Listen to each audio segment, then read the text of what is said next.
Wicket लेने पर उबैद शाह जज्बाती, उस्मान खान के मुंह पर हाथ दे मारा, वीडियो वायरल।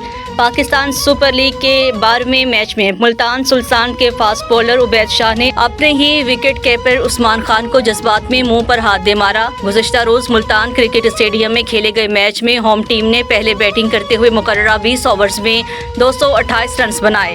ताहम हदफ के ताक़ुब में लाहौर कलंदर्स की टीम मुकर्ररा 20 ओवर्स में 9 विकेटों के नुकसान पर 195 रन बना सकी और यूं सुल्तान्स ने 33 रन से टूर्नामेंट में अपनी फतह पाई। मैच के दौरान मुल्तान सुल्तान्स के फास्ट बॉलर उबैद शाह ने विकेट लेने के बाद जज्बाती सेलिब्रेशन करते हुए विकेट कीपर उस्मान खान के मुंह पर हाथ दे मारा, जिसके बाद वो ज़मीन पर गिर गए। उबैद शाह ने 14.5वें ओवर में कामरान गुलाम की विकेट ली थी, जिसके बाद वो जज्बाती हो गए और जश्न मनाते हुए हाथ उस्मान खान के मुंह पर दे मारा। वाक़े की वीडियो सोशल मीडिया प्लेटफॉर्म्स पर तेज़ी से वायरल हो रही है।